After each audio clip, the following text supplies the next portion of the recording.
A bisnaga branca de protetor solar parecia brilhar na areia de janeiro, e eu vi meu marido estendê-la para outra mulher, como se estivesse entregando as chaves do nosso casamento. Pensando bem, talvez fosse exatamente isso. Você pode passar nas minhas costas, por favor? A Elisa nunca passa o suficiente. O riso de Bruno pairou leve e despreocupado sobre a praia. Era o mesmo riso por quem eu havia me apaixonado há 20 anos. Agora soava como unhas arranhando um quadro negro. Meu nome é Elisa Figueira, e até aquele momento eu achava que conhecia meu marido. Eu ganhava a vida consertando computadores na Tecnosoluções Litoral, uma pequena empresa na saída de nossa Guarapari, Espírito Santo, já um pouco apagada. Não era um trabalho glamuroso, mas pagava as contas. Eu tinha deixado meu próprio potencial de lado em nome do conforto de ser a esposa invisível. Eu me lembrava dos primeiros anos, quando lhe disse que poderia ter conseguido um cargo de tempo integral em uma grande empresa de TI em São Paulo, mas ele havia me ignorado. Quem cuidaria dos meninos e da casa, meu amor? Seus pequenos concertos são perfeitos, te mantêm ocupada, mas te deixam tempo para o mais importante. Eu havia acreditado nele. Agora, percebia que ele não queria que eu estivesse ocupada. Ele queria que eu permanecesse pequena. Seja bem-vindo a Vozes de Maria. Eu conto novas histórias de vida aqui todos os dias. Se você se inscrever e curtir meu vídeo, fico muito feliz. E agora, vamos voltar à história, que tenho certeza que você vai adorar até o fim. Bruno era advogado de família e estava fazendo carreira na Alcântara e Associados, no centro de São Paulo. Ele sempre foi o ambicioso, o que tinha planos e sonhos que iam além da nossa pequena cidade litorânea. E eu? Eu era a base segura, o discreto disco rígido onde todos os seus dados importantes eram armazenados, mas que ele nunca notava de verdade, contanto que funcionasse. Um sentimento de profunda solidão que eu vinha ignorando por meses e rompeu agora com a violência de uma barragem rompida. Clara Mello despejou uma quantidade generosa de fator de proteção 30 na palma da mão e sorriu como se tivesse ganhado na loteria. A moça de ouro. Corretora de imóveis, sorriso perfeito, o tipo de mulher que provavelmente atingiu o auge na escola, mas nunca percebeu. As mãos dela deslizaram sobre os ombros do meu marido, com uma intimidade ensaiada, e uma sensação fria se espalhou pelo meu estômago. Não era apenas ciúme. Era o reconhecimento de uma traição terrível, não apenas contra mim, mas contra a mentira que era a nossa vida em comum. Prontinho, gato, disse ela com aquela voz cheia de charme falso, aquela perfeição de corretora de imóveis da primeira semana de trabalho. Eu estava a 3 metros de distância, segurando as bolsas de praia dos nossos filhos como um animal de carga, enquanto observava meu casamento desmoronar em pleno dia. Mateus, nosso filho de 14 anos, e seu irmão de 9, Léo, construíam castelos de areia, alegremente alheios ao fato de que a mãe estava vivendo o que se poderia chamar de uma epifania. O cheiro salgado do ar de Noronha e a colônia cara de Bruno, misturados ao perfume floral de Clara, ficaram gravados na minha memória. Elisa, você está encarando? Chamou Bruno, sem se dar ao trabalho de olhar na minha direção. Se você estivesse tão preocupada em passar protetor, poderia ter se oferecido primeiro. O grupo de amigos ao nosso redor, André, Aline, Lucas Paiva, a família Ramos, todos se viraram e me olharam com aquela expressão peculiar de pena reservada às esposas ingênuas. Senti-me como uma amostra sob um microscópio, e nem sequer uma muito interessante. Eu só queria ter certeza de que você não queimaria. Eu disse, forçando o que esperava que fosse um sorriso. Você sabe como sua pele é sensível. As mãos demoníacas dela demoraram-se na parte inferior das costas de Bruno, logo acima da borda do calção de banho. Ele se contorceu levemente com o toque, e eu vi 2 décadas de casamento evaporarem como a névoa da manhã. Não seja tão dramática, Cisi, interrompeu André, ajeitando seus óculos de sol enormes. André era o melhor amigo de Bruno desde a faculdade, o tipo de homem que coleciona fofocas como outras pessoas colecionam selos. A Clara só está sendo gentil, não é, querida? O jeito que ele disse querida me arrepiou. Havia algo possessivo nisso, como se ele também tivesse algum direito sobre ela.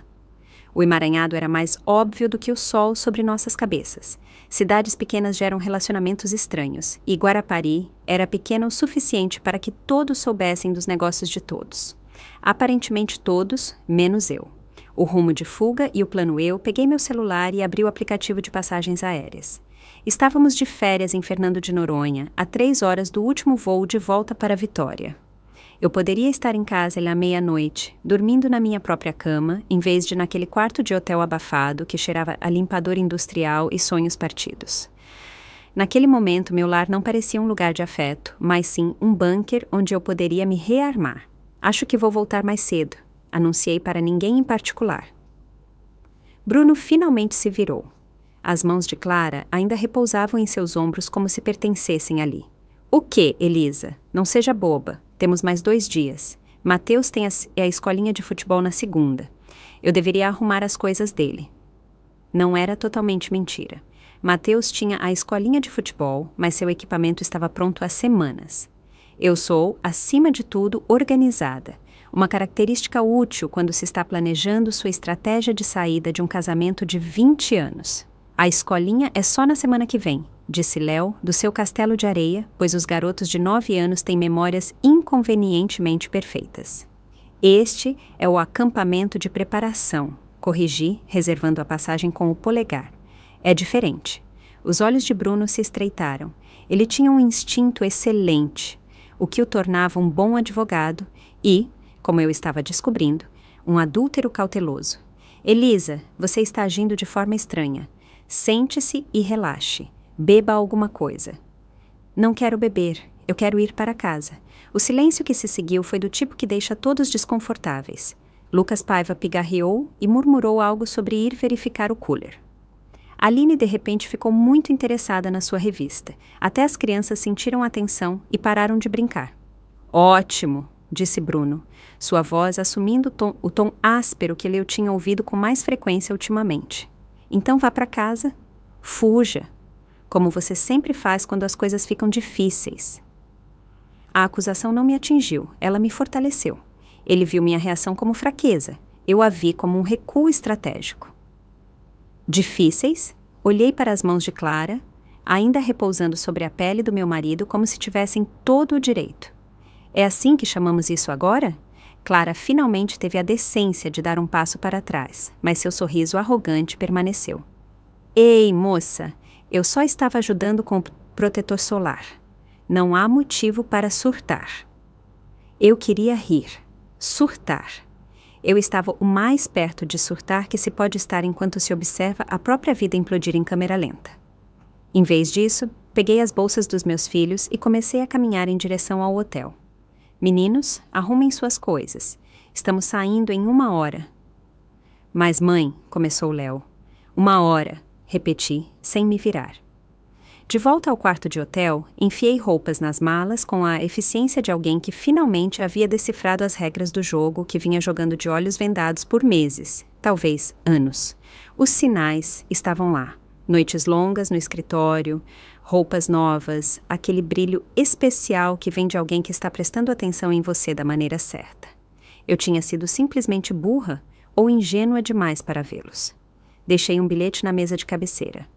Curto e grosso. Encontrei sua colega de protetor solar. Só volte para casa quando souber o que realmente quer. As crianças e eu estamos bem. No silêncio do quarto de hotel, onde ainda se podia sentir o cheiro dos rastros deixados apressadamente por Bruno e Clara, senti um lampejo de poder. O poder da clareza. Então deixei o quarto e não olhei para trás. O algoritmo da raiva. A casa parecia diferente quando cheguei à meia-noite. Como se estivesse prendendo a respiração. Mateus e Léo tinham adormecido no carro e eu os carreguei um por um, cobrindo-os com a precisão cuidadosa de uma mulher que tentava não acordar nem os filhos, nem sua raiva. A raiva era fria e calculista, como um algoritmo programado para a execução perfeita. Demorou 3 dias para Bruno ligar. Elisa, que diabos é isso? A voz dele soou cortante e acusatória pelo telefone, como se eu fosse quem havia passado o protetor solar nas costas de outra pessoa. As crianças estão perguntando por você. Léo estava chorando. Eu estava sentada no meu escritório em casa, cercada pelas minhas ferramentas de trabalho, computadores, cabos, equipamentos de diagnóstico. O zumbido familiar dos eletrônicos era estranhamente calmante, como ruído branco para pessoas com inclinação técnica. Diga a Léo que estou em casa. Onde eu pertenço? Onde você está? Eu ainda estou no hotel com nossos amigos que estão fazendo perguntas muito desagradáveis graças ao seu desaparecimento. Perguntas desagradáveis. Recostei-me na minha cadeira de escritório, um sorriso brincando nos meus lábios. Ah, é? Que tipo de perguntas? Você sabe exatamente que tipo de perguntas, Elisa. Não se faça de boba. Não estou me fazendo de boba, Bruno. Estou apenas sentada em casa, pensando sobre protetor solar e como algumas pessoas podem ser prestativas ao aplicá-lo. O silêncio se esticou entre nós, como um arame farpado. Quando ele falou novamente, sua voz de advogado estava em pleno vigor, controlada, medida, perigosa. O tom frio e legalista que eu costumava respeitar agora era um gatilho. Se você tem algo a dizer, diga agora. Eu acho que a Clara tem uma técnica de aplicação de protetor solar muito minuciosa e muito prática. Você está ridícula. Ah, é? É? Porque, do meu ponto de vista, parecia que ela tinha muita prática com você, especificamente. Mais silêncio, desta vez mais longo. Quase pude ouvir as engrenagens em sua cabeça girando, calculando respostas, pesando opções. Isso o tornava bom no trabalho e, aparentemente, bom em trapacear também. Elisa, você está paranoica. Clara é uma amiga. Ela me ajudou com creme, porque minha esposa estava muito ocupada com o mau humor, para fazê-lo ela mesma.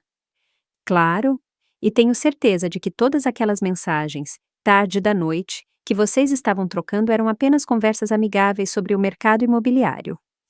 Um insight repentino me disse que eu havia acertado em cheio, ponto para a esposa paranoica. Eu não sei o que você pensa que sabe. Eu sei que você está diferente há meses. Eu sei que você comprou cuecas novas e começou a ir à academia. Eu sei que você tem trabalhado até tarde em casos que não existem, porque eu liguei para o seu escritório na última terça-feira, quando você disse que estaria lá até às 10. Adivinha só? O prédio estava vazio. Você ligou para o meu escritório, Elisa? Isso é minucioso. Sim, eu sou. Faz parte do trabalho. Você se surpreenderia com o que você descobre quando presta atenção de verdade. Ouvi vozes ao fundo. Uma conversa abafada que soava como controle de danos.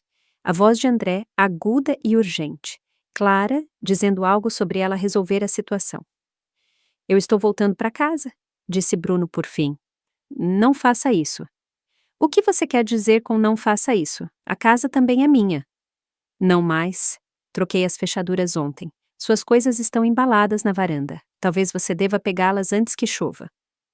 A explosão subsequente de indignação foi tão alta que eu tive que afastar o telefone da orelha. Quando ele finalmente perdeu o fôlego, eu falei com relativa calma. Bruno, você ainda está aí? Você não pode me trancar para fora da minha própria casa. Posso sim, a casa está no meu nome, lembra? Você queria manter seu crédito limpo para poder se tornar sócio. Parecia uma boa ideia na época. Naquele momento, ele percebeu que a chata especialista em TI havia construído uma camada impenetrável de segurança no alicerce de sua carreira. Isso é loucura, Elisa. Você está tendo algum tipo de colapso nervoso. Talvez. Ou talvez eu finalmente esteja tendo uma revelação. Às vezes é difícil saber a diferença. Desliguei e liguei imediatamente para Lucas Paiva. Lucas é um cara legal. O tipo de amigo que te diz quando você tem espinafre no dente ou quando seu marido está brincando de médico com a corretora de imóveis local. Elisa, meu Deus, o que aconteceu na praia? Bruno estava... Lucas, preciso de um favor. Preciso que você pergunte a Aline o que ela realmente viu na praia. E preciso saber há quanto tempo isso está acontecendo. A pausa que se seguiu me disse tudo o que eu precisava saber. Elisa, escuta. Há quanto tempo, Lucas? Aline acha que são talvez 3 meses ou mais. Ela não tinha certeza se deveria dizer algo. 3 meses. Repeti, como uma frase em língua estrangeira que eu estava tentando aprender. Bem, isso explica a nova assinatura da academia. Elisa, sinto muito, de verdade. Todos nós pensamos que você sabia. Do jeito que eles estavam agindo, pensamos que estava tudo bem para você. Ou que vocês estavam resolvendo as coisas, ou... Ou que eu sou o tipo de esposa que permite que a corretora de imóveis local assedie o marido em passeios de família na praia? Foi isso que você quis dizer? Eu sei o que você quis dizer, Lucas. Obrigado por ser honesto. Desliguei e abri meu laptop. Hora de fazer o que eu fazia de melhor: vasculhar os detalhes digitais da vida alheia. Bruno se achava cauteloso, mas havia cometido um erro crucial. Ele havia deixado sua conta de e-mail aberta no nosso computador compartilhado na cozinha, que usávamos para assuntos de família. O cheiro de café que ainda pairava na cozinha me acalmou enquanto eu mergulhava nos segredos. A pasta rotulada particular contava uma história que faria um roteirista de novela chorar de alegria. 3 meses de e-mails cada vez mais íntimos com Clara, planos de fugas de fim de semana, reclamações sobre a esposa ingênua e detalhes explícitos suficientes para que eu ficasse feliz por ter pulado o jantar. A leitura não foi um trabalho de detetive apaixonado. Foi uma autópsia fria e profissional de um casamento. Mas o que era realmente interessante estava na pasta chamada Finanças. Aparentemente, meu ambicioso marido havia feito alguns investimentos ambiciosos. Day trade com criptomoedas, algo chamado oportunidade de retorno garantido, que tinha todas as características de um esquema de pirâmide. Ele havia perdido quase R$ 30 mil do seu próprio dinheiro e estava recorrendo às nossas economias conjuntas para cobrir as perdas. Não é à toa que ele estava trabalhando até tarde. Ele não estava trabalhando de jeito nenhum. Ele estava tentando sair de um buraco financeiro, enquanto afundava ainda mais nos braços de Clara. Encaminhei os e-mails mais interessantes para minha conta pessoal e depois apaguei o histórico do navegador. Se Bruno queria jogar, ele estava prestes a descobrir que sua esposa estava no jogo há muito mais tempo do que ele. Meu celular vibrou com uma mensagem de Mateus. Mãe, o pai está gritando na porta. Ele disse que você trocou as fechaduras. O que está acontecendo? Olhei pela janela da frente. De fato, lá estava meu marido com 3 malas e uma pilha de caixas, gesticulando com o celular como se estivesse tentando esfaqueá-lo em frustração. Ele olhou para cima e me viu na janela. E mesmo a 10 metros de distância, pude ver a fúria em seus olhos. Sua raiva era a pura personificação da impotência que ele tanto desprezava. Hora do segundo round. O conselho de Dona Helena. Helena. Antes que Bruno se mudasse para a casa de André, eu fiz uma parada importante. Dirigi até a casa de Dona Helena Dantas, uma viúva de 80 anos cujo PC eu consertava há 10 anos. Helena morava em uma pequena casa perfeitamente cuidada na beira da cidade, cercada por um jardim que cheirava a rosas e turfa molhada. Dona Helena não era uma fofoqueira. Era uma filósofa da vida cotidiana. Elisa, minha criança, disse ela, enquanto me entregava uma xícara de chá de rosa mosqueta fumegante. Seus olhos estão como um céu de tempestade. O que aconteceu? Eu lhe contei a história, sem floreios e factualmente, desde o protetor solar até os esquemas de cripto. Dona Helena ouviu em silêncio, seu olhar calmo e firme. E agora você se pergunta como buscar a justiça, não é? Ela perguntou quando eu terminei. Eu sei como destruir Bruno. Eu tenho as provas. Mas me pergunto se isso também destruirá meus filhos. Fazer algo assim com o pai deles. Essa dualidade entre vingança e zelo maternal me atormentava. Dona Helena sentiu. Vingança é como comer um cogumelo envenenado na esperança de que o outro fique doente. Mas, Elisa, isso que você está fazendo não é vingança. É a restauração do equilíbrio. Bruno não apenas pecou, ele destruiu o alicerce no qual vocês dois construíram sua identidade. Ele usou sua ingenuidade para cobrir sua ganância. O que você busca não é a destruição dele, mas a sua própria liberdade. Deixe-o arcar com as consequências de suas escolhas, não com as consequências da sua raiva. Não se concentre na queda de Bruno, mas na sua ascensão. Essa é a verdadeira lição para seus filhos. Esse conselho simples para me desvencilhar da raiva e me concentrar no renascimento clareou minha visão. Não se tratava de ver Bruno sofrer, mas de provar a mim mesma e aos meus filhos que eu era mais forte. Bruno se mudou para a casa de André. Isso foi o melhor que poderia ter acontecido para meus planos de vingança, ou o pior para minha sanidade. André morava em um daqueles apartamentos antigos e reformados no meio de Guarapari, com paredes finas e privacidade ainda mais fina. Perfeito para um homem que havia construído sua vida social em torno de coletar e distribuir os segredos dos outros. A ironia não me escapou. Meu marido estava agora morando com o maior fofoqueiro da cidade enquanto tentava guardar seus próprios segredos. Dei-lhe uma semana antes de fazer minha próxima jogada. Durante aquela semana, Bruno ligou 17 vezes, enviou 43 mensagens de texto e apareceu no meu escritório 2 vezes. Eu ignorei as ligações, apaguei as mensagens e o fiz ser escoltado pela segurança nas 2 vezes. As crianças ficaram comigo durante a semana e passaram os fins de semana com André. Um arranjo que serviu a todos, exceto a Bruno, que estava aprendendo que havia certas desvantagens em ser o vilão da sua própria história de vida. Mateus, Deus abençoe seu coração adolescente, havia descoberto a maior parte da situação por conta própria. Ele me confrontou na cozinha enquanto Léo se preparava para a escola. O pai está te traindo, não está? Quase me engasguei com o café. Mateus, isso não é algo sobre o qual devamos... Mãe, eu tenho 14 anos, não 4. Eu vi como ele agiu na praia e ouvi ele no telefone com André ontem à noite, quando ele deveria estar dormindo. Ele estava chorando e dizendo alguma coisa sobre você ter arruinado tudo. Que eu tinha arruinado tudo, ele disse. Mas André disse que ele estava sendo dramático e que você ia voltar à razão. Mateus fez aspas com os dedos no ar, um gesto que de alguma forma tornou a traição ainda mais nítida. E o que você pensa sobre tudo isso? Perguntei. Porque às vezes o melhor a fazer é tratar um adolescente como o quase adulto que ele está tentando ser. Eu acho que o pai é um idiota, disse Mateus com franqueza. E acho que você deveria fazê-lo pagar por isso. A arte da fofoca de cidade pequena. Naquela tarde, liguei para o seu Jorge, nosso vizinho de 70 anos, que havia elevado a fofoca a uma forma de arte. Seu Jorge sabia tudo sobre todos em Guarapari e, mais importante, ele não tinha medo de compartilhar seu conhecimento. Elisa, minha querida, como você está? Ouvi dizer que Bruno se mudou. É uma pena quando os casamentos terminam. Sua voz tinha aquele tom peculiar de simpatia que mal disfarçava a empolgação por ter uma nova história para divulgar. Estou me virando, seu Jorge. Tem sido difícil, especialmente por causa das crianças.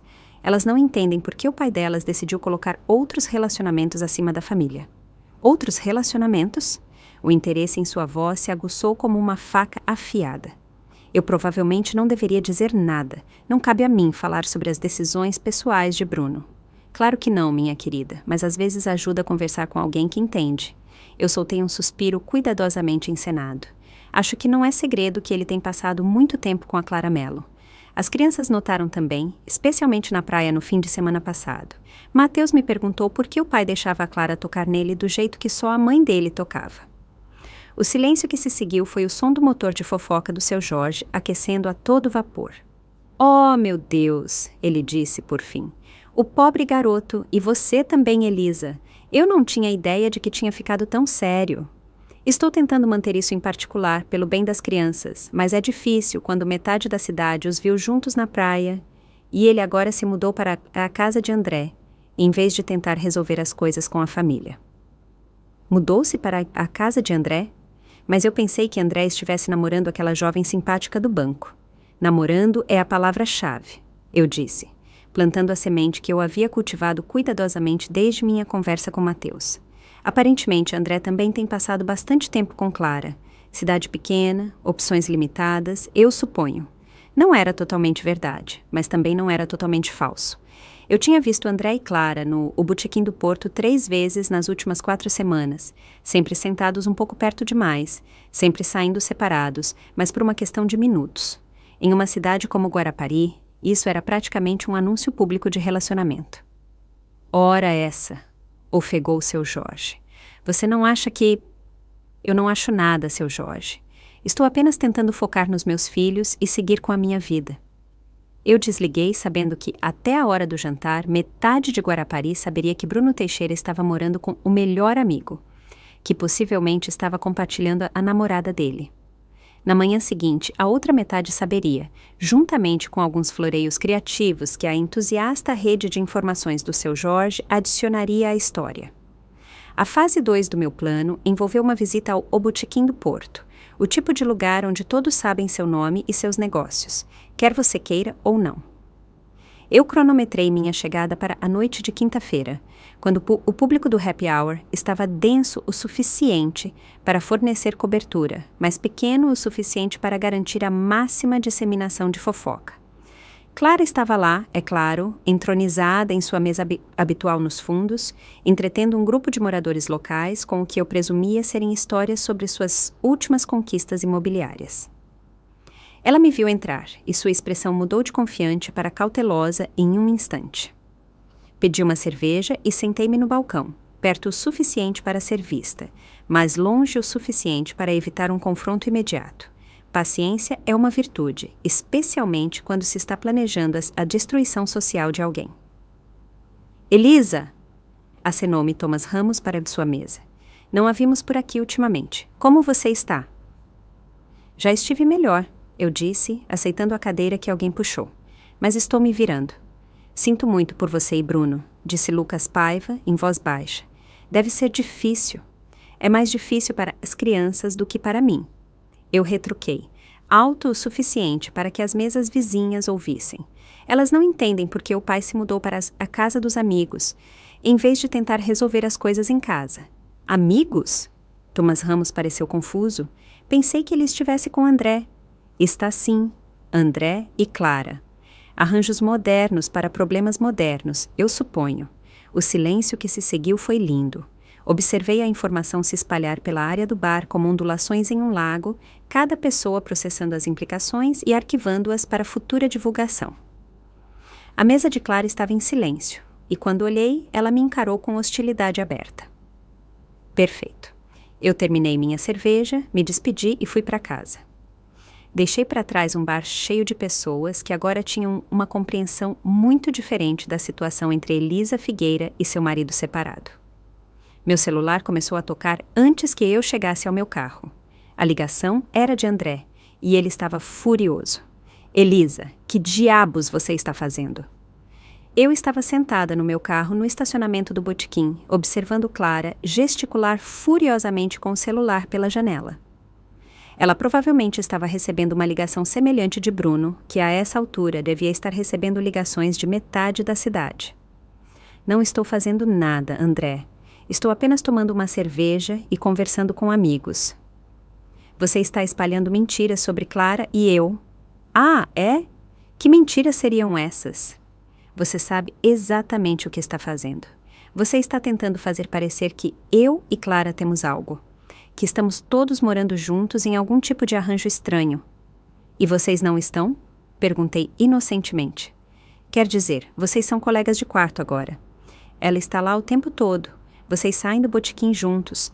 Se parece um pato e quá como um pato. Nós somos amigos, Elisa. É só isso. E mesmo que fôssemos mais, não é da sua conta. Você está certo, não é da minha conta. Mas o meu marido se mudar para uma casa do melhor amigo, que por acaso está dormindo com a namorada dele, é uma conversa de jantar interessante. As pessoas falam, André, você sabe disso melhor do que ninguém. O silêncio se estendeu o suficiente para que eu pudesse observar 3 pessoas saindo do bar, checando seus celulares enquanto caminhavam para os carros. A rede de fofocas de Guarapari estava em pleno funcionamento. Elisa, você precisa parar com isso. Você está machucando a todos, incluindo seus próprios filhos. Meus filhos estão bem. Eles estão morando com a mãe na sua própria casa, indo para a escola deles, dormindo em suas próprias camas. O pai deles, por outro lado, está morando com um amigo e a namorada dele, o que, tenho certeza, oferece todo tipo de oportunidades pedagógicas. Não é isso que está acontecendo. O que está acontecendo então, André? Explique-me, porque do meu ponto de vista, parece que meu marido abandonou a família para morar com a namorada e o melhor amigo. Se há alguma outra interpretação, eu sou todo ouvidos. Desliguei antes que ele pudesse responder e dirigi para casa, onde Mateus me esperava com uma tigela de sorvete e um sorriso significativo. Como foi, mãe? Seu pai vai ficar muito bravo comigo. Que bom, disse Mateus, e ele estava falando sério. O confronto na Alcântara e associados. A manhã seguinte trouxe uma mensagem de Bruno. Precisamos conversar. Encontre-me na Alcântara e associados ao meio-dia. Venha sozinha. Eu apareci às 11h45, vestida na minha melhor calça social e camisa de botão, parecendo o que eu era, uma especialista em TI de classe média, envolvida em uma situação muito acima de sua categoria. Bruno esperava na sala de conferências, ladeado por sua chefe, doutora Mônica Alcântara, parecendo que havia dormido tão bem quanto eu, ou seja, nada. Doutorata Mônica, uma mulher imponente de seus 50 e poucos anos, cuja roupa era tão afiada quanto seus argumentos legais, me avaliou com uma mistura de frieza profissional e curiosidade acadêmica. O escritório cheirava a couro caro e poder. Uma atmosfera onde, como a esposa discreta de Bruno, eu normalmente era tolerada, mas nunca realmente vista. Elisa, obrigada por ter vindo, disse doutora Mônica, estendendo a mão como se fôssemos velhas amigas, e não uma advogada e a esposa cujo marido estava prestes a destruir a carreira dela com uma espetacular falta de julgamento. Bruno achou que seria bom sentarmos todos juntos para discutir a situação. Que situação seria essa? Perguntei, sentando-me em frente a ela. Eu senti minhas mãos se firmarem na superfície de mogno da mesa, mas minha voz permaneceu calma e firme. A situação em que você está espalhando rumores maliciosos sobre meu cliente e prejudicando a reputação dele na comunidade, disse doutora Mônica, suavemente. Rumores maliciosos. Eu peguei meu celular e abri a pasta de e-mails que havia guardado para exatamente essa ocasião. Você está se referindo ao rumor de que ele está tendo um caso com Clara Mello nos últimos 3 meses? Porque eu tenho cerca de 40 e-mails que sugerem que isso não é um rumor de jeito nenhum. O rosto de Bruno ficou pálido. A expressão de doutora Mônica não mudou, mas eu vi seus olhos lançarem um olhar para Bruno que poderia significar problema. Ou talvez você esteja se referindo ao rumor de que ele perdeu R$30 mil em day trade e usou nossas economias conjuntas para cobrir as perdas? Eu também tenho extratos bancários que contam essa história de forma bem clara. Elisa, você está tirando as coisas do contexto, disse Bruno, a voz tensa. E deixe-me ler este e-mail da última terça-feira. Mal posso esperar para sentir suas mãos em mim novamente. Elisa está trabalhando até tarde, então teremos a casa só para nós até às 10. Não, isso me parece bem claro. Que contexto estou perdendo? Doutora Mônica pigarreou. Senhora Figueira, eu entendo que você esteja chateada, mas... Eu não estou chateada, doutora Mônica, estou informada. Há uma diferença. Eu deslizei a tela do meu celular. Aqui está outro. Ah, a Elisa é tão ingênua que provavelmente nem notaria se fizéssemos isso na mesa da cozinha. Coisas românticas. Realmente faz uma esposa se sentir valorizada. Bruno se levantou abruptamente. Eu não tenho que ouvir isso. Tem sim, eu disse calmamente, porque este é apenas o trailer. O filme completo começa segunda-feira de manhã, quando eu der entrada no divórcio, e esses e-mails se tornarão públicos, juntamente com os registros financeiros, os registros telefônicos e a cronologia muito detalhada que compilei de suas atividades extracurriculares. Doutora Mônica inclinou-se para na frente. Senhora Figueira, talvez possamos chegar a um acordo. Uma dissolução discreta, arquivos selados, todos mantêm a dignidade. Dignidade, eu ri, e soou mais áspero do que eu pretendia. Onde estava a dignidade quando meu marido deixou outra mulher passar protetor solar nele na frente de nossos filhos e de metade da cidade? Onde estava a dignidade quando ele reclamou de sua esposa ingênua para a amante, enquanto ela trabalhava 60 horas por semana para apoiar sua carreira de advogado? Cada palavra era um golpe de martelo contra a fachada dele. Elisa, por favor, disse Bruno. E pela primeira vez desde que tudo isso começou, ele parecia genuinamente desesperado. O som de sua voz quebrada me teria partido antes. Agora soava vazio. Pense em Mateus e Léo. Você realmente quer que eles vejam os pais se destruindo dessa forma? Olhei por um longo tempo para o homem que eu amei por 20 anos, que me deu 2 filhos maravilhosos e o que eu pensei ser a felicidade por 15 anos. Ele estava certo em uma coisa. Isso machucaria as crianças, mas ficar em silêncio e fingir que estava tudo bem as machucaria mais a longo prazo. Eu penso em Mateus e Léo todos os dias. Eu disse, por fim. Eu penso sobre o exemplo que estamos lhes dando sobre casamento, sobre lealdade, sobre consequências. E eu acho que a lição aqui é bem clara. Ações têm consequências, mesmo quando você é inteligente o suficiente para pensar que não será pego. Levantei-me e caminhei até a porta, então me virei. Ah, e Bruno, talvez você devesse conversar com André sobre Clara. Acontece que sua namorada estava dividindo a atenção dela mais do que você pensava. Cidade pequena, opções limitadas, como eu disse. Eu os deixei sentados ali e saí para o sol da manhã, sentindo-me mais leve do que me sentia há meses. Meu celular vibrou com mensagens, mas eu as ignorei. A fase 3 estava chegando, e eu tinha um baile de gala de caridade para me preparar. O Brilho da Caridade, o baile de gala anual da Fundação Costa Azul, era o evento social do ano. O tipo de reunião onde todos que eram alguém apareciam para serem vistos fazendo o bem, enquanto, na verdade, fofocavam e bebiam vinho superfaturado. O tema deste ano era Construindo o Futuro Juntos, o que parecia ironicamente apropriado considerando quantos relacionamentos estavam à beira da demolição. Eu não tinha planejado comparecer. Galas não eram exatamente o meu ambiente. E, dado o estado atual do meu casamento, aparecer sozinha seria o mesmo que carregar uma placa dizendo: pergunte-me sobre meus desastres pessoais. Mas então, Mateus fez uma sugestão que mudou tudo. Mãe, você devia ir a essa festa chique que o pai tem falado há meses. Estávamos jantando na cozinha, apenas nós três. Léo estava empurrando as ervilhas em seu prato com a determinação concentrada de uma criança que acredita que vegetais desaparecerão se forem ignorados por tempo suficiente. E por que eu iria querer fazer isso, querido? Porque o pai e os novos amigos dele vão estar lá, e todo mundo espera que você se esconda em casa e sinta pena de si mesma, mas se você estiver linda e agir normalmente, isso vai acabar com ele. Às vezes, eu me perguntava se Mateus tinha 14 ou 41 anos, com uma ótima rotina de cuidados com a pele. Isso é um pensamento muito estratégico. Aprendi com a melhor, disse ele, com um sorriso que me lembrava dolorosamente o pai. Então, aluguei um vestido de festa, cortei o cabelo e apareci no Yacht Clube Guarapari parecendo uma mulher que estava no controle de sua vida, e não alguém cujo marido estava vivendo uma novela que ele mesmo criou. O salão de baile estava cheio de rostos conhecidos, todos me lançando o tipo de olhar geralmente reservado para acidentes de carro.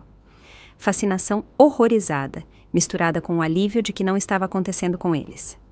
Bruno estava lá, é claro, em um smoking que provavelmente custava mais do que a minha hipoteca mensal. Ele estava perto das mesas do leilão silencioso com Clara, que aparentemente havia decidido que trajes formais a faziam parecer sofisticada, em vez de uma vendedora de carro usada em um vestido alugado. André estava com eles, completando o triângulo de disfunção que havia se tornado a fofoca da cidade. Peguei uma taça de vinho e comecei a circular.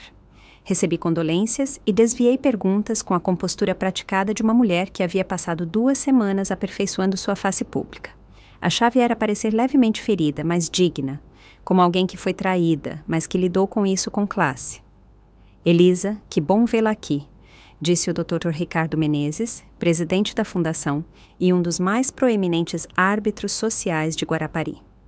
Eu não tinha certeza se você viria esta noite. Eu não perderia por nada neste mundo. Respondi, suavemente.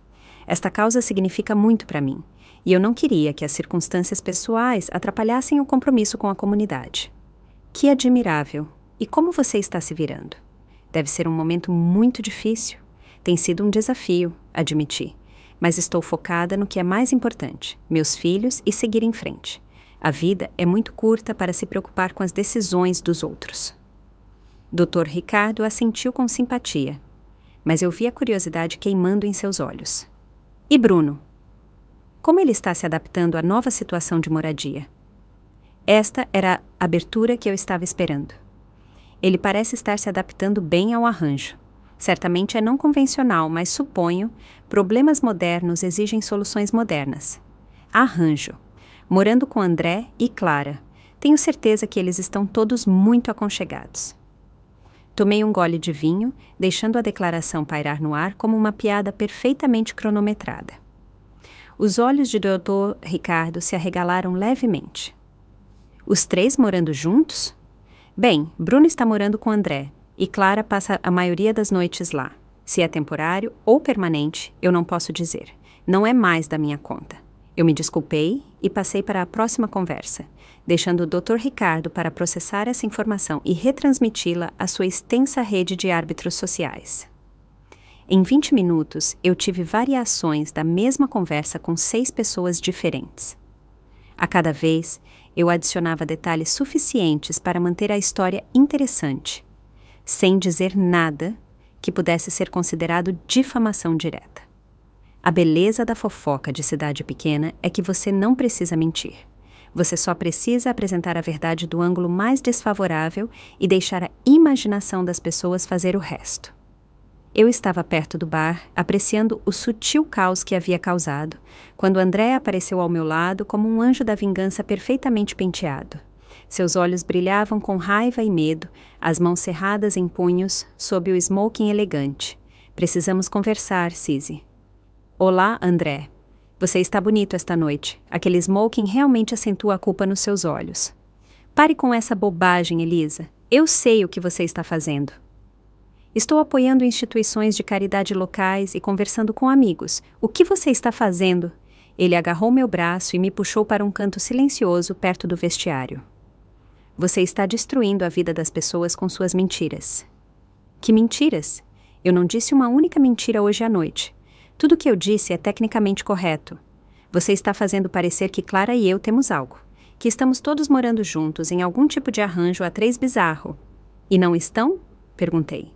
Quer dizer, vocês são colegas de quarto agora. Ela está lá o tempo todo. Vocês saem do botequim juntos. Se parece um patu e quá como um pato. Nós somos amigos, Elisa. É só isso. E mesmo que fôssemos mais, isso não é da sua conta. Você está certa. Não é da minha conta. Mas o meu marido se mudar para a casa do melhor amigo, que por acaso está dormindo com a namorada dele, é uma conversa de jantar interessante. As pessoas falam, André, você sabe disso melhor do que ninguém.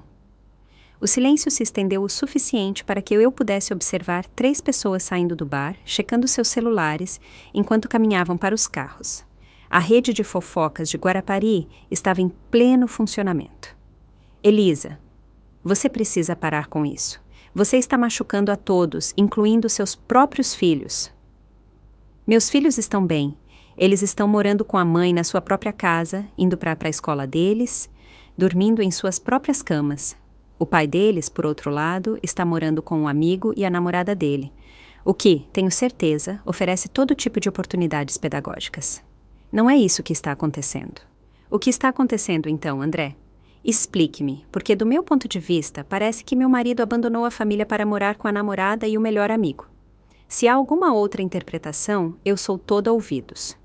Desliguei antes que ele pudesse responder e dirigi para casa, onde Mateus me esperava com uma tigela de sorvete e um sorriso significativo. Como foi, mãe? Seu pai vai ficar muito bravo comigo. Que bom, disse Mateus e ele estava falando sério. O julgamento na chácara. A manhã seguinte, trouxe uma mensagem de Bruno. Precisamos conversar. Encontre-me na chácara da vovó, em Domingos Martins, ao meio-dia. Venha sozinha. A chácara era uma pequena casa de campo que Bruno havia herdado da avó, a cerca de 20 minutos da cidade, na Serra Capixaba. Tínhamos passado alguns dos nossos momentos mais felizes lá nos primeiros anos do casamento, quando ainda gostávamos um do outro e pensávamos que estávamos construindo algo que duraria para sempre.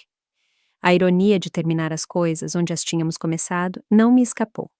Deixei as crianças com minha mãe, com instruções para me ligarem de hora em hora, e depois dirigi para uma serra com uma mistura de antecipação e apreensão. Este era o momento, o confronto final que eu vinha construindo por semanas. Cada coisa que eu havia feito, cada movimento que eu havia feito, tinha levado a este instante. Durante a viagem, eu não sentia a velha Elisa, mas uma nova, de determinação fria. Eu não era mais uma esposa, eu era uma executora. A chácara parecia menor do que eu me lembrava, desgastada por anos de inverno e negligência. A madeira cinzenta cheirava a mofo e a umidade pairava pesada no ar. O carro de Bruno já estava lá, estacionado ao lado do conversível vermelho de Clara e do SUV branco de André. Aparentemente, venha sozinha tinha um significado diferente em círculos adúlteros do que no resto do mundo. Sentei-me no meu carro por um momento, olhando para os 3 veículos que representavam a destruição do meu casamento de 20 anos, e senti algo se instalar no meu peito. Não paz, mas um tipo de satisfação sombria. Eu havia jogado este jogo melhor do que qualquer um deles esperava, e agora era a hora de cobrar meus ganhos. A porta da chácara se abriu enquanto eu subia o caminho, e Bruno saiu para a varanda.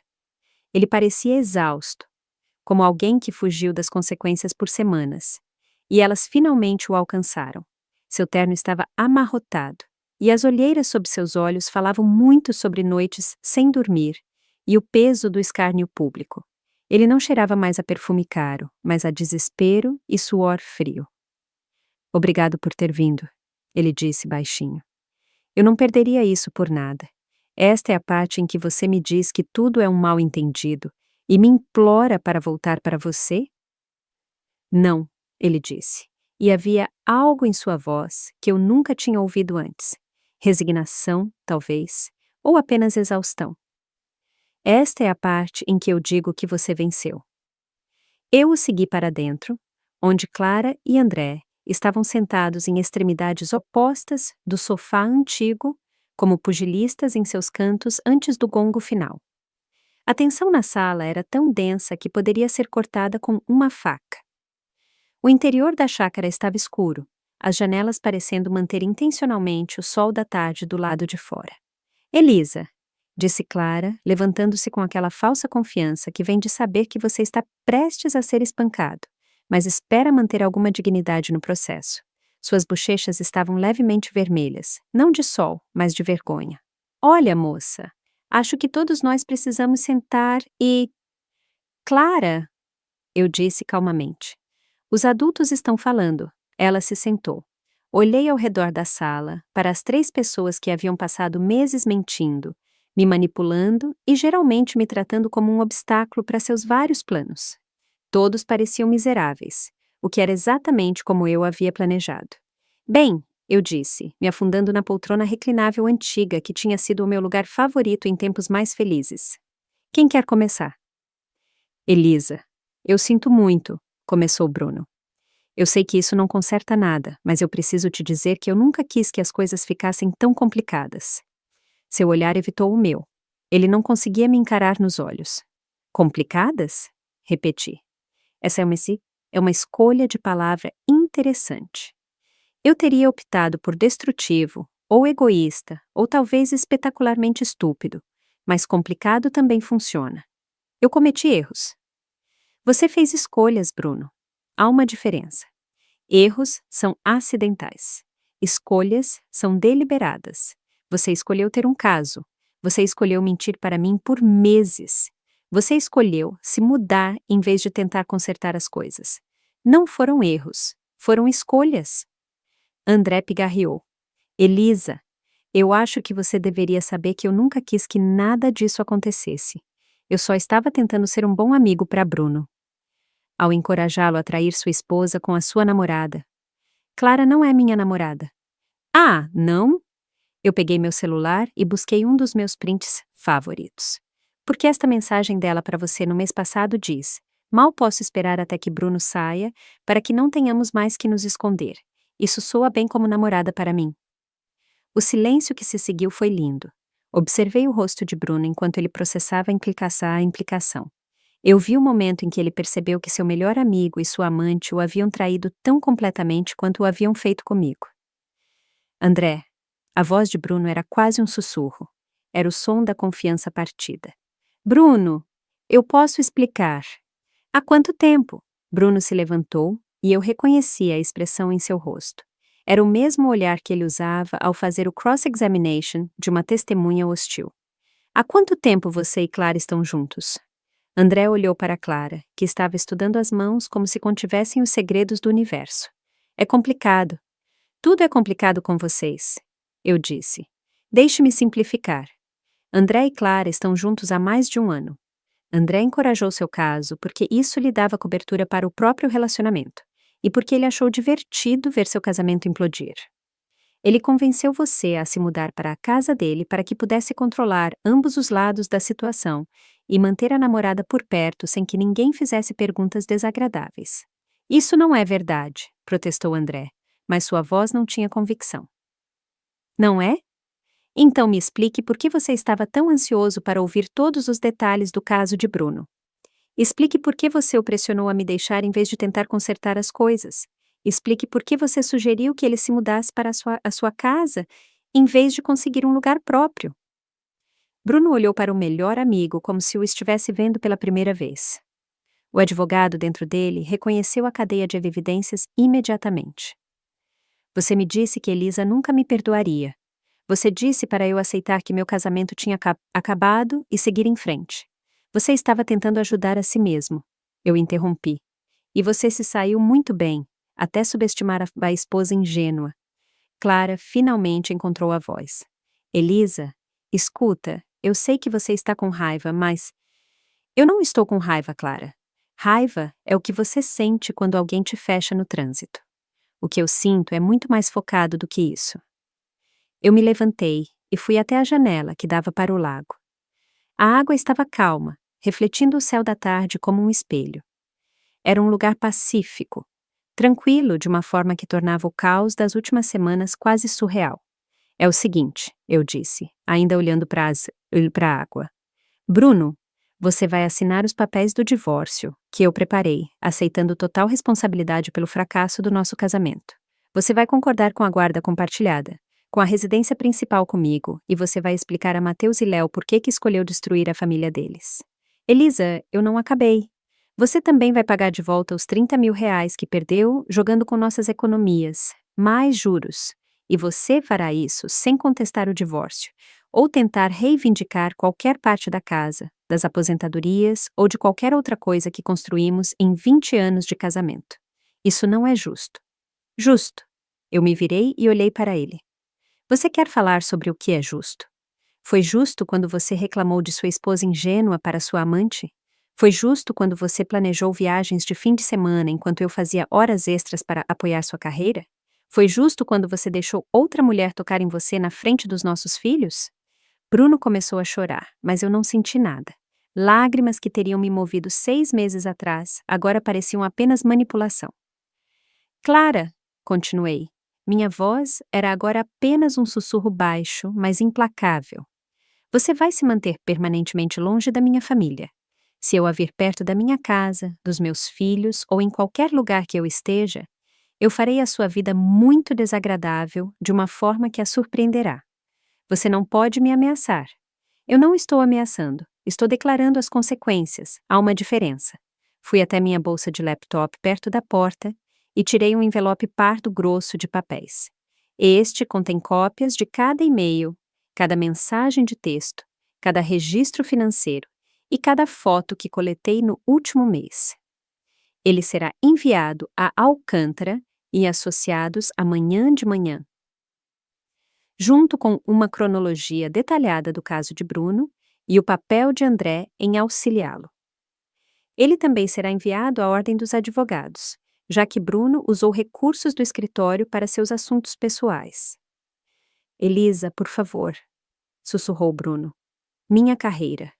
Você deveria ter pensado nisso antes de decidir conduzir seu caso pelo seu e-mail de trabalho. Você realmente achou que eu não verificaria os registros do computador? Olhei ao redor da sala uma última vez, para as 3 pessoas que pensavam que eram muito mais espertas do que a chata especialista em TI que consertava seus computadores, pagava suas contas e nunca fazia perguntas desagradáveis. Sabem qual é a parte engraçada? Eu disse. Vocês todos pensaram que eu era ingênua. Pensaram que eu era muito confiante, muito inocente, muito chata para perceber o que estava realmente acontecendo. E por um tempo vocês estavam certos. Mas é isso que acontece quando você subestima as pessoas. Eventualmente, elas te surpreendem. Caminhei até a porta, parei e olhei para Bruno. 20 anos, Bruno. 20 anos de casamento. E você jogou tudo fora por 3 meses com uma corretora de imóveis de cidade pequena que estava te traindo com seu melhor amigo. Eu espero que tenha valido a pena. Eu saí da chácara e não olhei para trás. Atrás de mim, ouvi as vozes ficarem mais altas, acusações voando, o som de 3 pessoas finalmente se virando umas contra as outras, assim como haviam se virado contra mim por meses. O lugar que outrora abrigava promessas agora implodia sob o peso do engano. Entrei no meu carro e dirigi para casa, para meus filhos, que me esperavam com perguntas de lição de casa, histórias sobre o dia e todas as lindas e normais complicações da vida real. As outras complicações, envolvendo protetor solar, segredos e uma vingança de terra arrasada, estavam finalmente para trás. O jogo havia terminado e pela primeira vez em meses eu havia vencido.